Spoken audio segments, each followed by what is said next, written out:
नवी मुंबई व रायगड जिल्ह्यातील ताज्या बातम्या आणि घडामोडींसाठी सबस्क्राईब करा वादळवारा लाईव्ह चॅनल आणि दाबा बेल आयकॉन। रयत शिक्षण संस्थेच्या श्री छत्रपती शिवाजी हायस्कूल आणि लोकनेते दिबा पाटील ज्युनियर कॉलेज या महाविद्यालयात वरिष्ठ लेखनिक असलेले ज्ञानेश्वर पाटील यांचा सेवापूर्ती सत्कार समारंभ दिनांक 27 मार्च रोजी जासई येथे संपन्न झाला। रयत शिक्षण संस्थेच्या जासई विद्यालयात त्यांना विद्यालयाच्या वतीनं सर्व सेवकांकडून सपत्नीक सन्मान करण्यात आला। सायंकाळी त्यांच्या कुटुंबीय, आप्तेष्ट आणि मित्रमंडळींकडून घरगुती सोहळ्याचं नियोजन करण्यात आलं होतं। सदर सोहळ्याला ज्येष्ठ शिक्षक नेते दा. कडू गुरुजी सोहळ्याचे प्रमुख अतिथी म्हणून उपस्थित राहिले होते।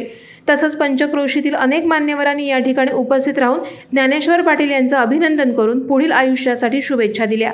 या सोहळ्याची सुरुवात ज्ञानेश्वर पाटील यांच्या सेवापूर्तीतील 36 वर्ष त्यांच्या संघर्षाची कहाणी उपस्थितांसमोर कथित करण्यात आली। शिक्षक नेते दा. कडू यांनी ज्ञानेश्वर पाटील यांची सेवाभावी वृत्ती, प्रामाणिकपणा आदी बाबी निदर्शनास आणताना नात्यापेक्षा आपल्याबरोबर त्यांनी जपलेले स्नेहसंबंध हे रक्ताच्या नात्यापेक्षा निश्चितच मोठे आहेत, असे गौरवोद्गार काढले। सत्काराला उत्तर देताना ज्ञानेश्वर पाटील आणि त्यांच्या सौभाग्यवती भावूक झाले होते। आपल्या छोटेखानी भाषणात त्यांनी आपल्या प्रामाणिक सेवेच्या घडामोडी कथन केल्या। वादळवारा लाईव्हसाठी राज भंडारी, पनवेल। नवी मुंबई व रायगड जिल्ह्यातील ताज्या बातम्या आणि घडामोडींसाठी सबस्क्राईब करा वादळवारा लाईव्ह चॅनल आणि दाबा बेल आयकॉन।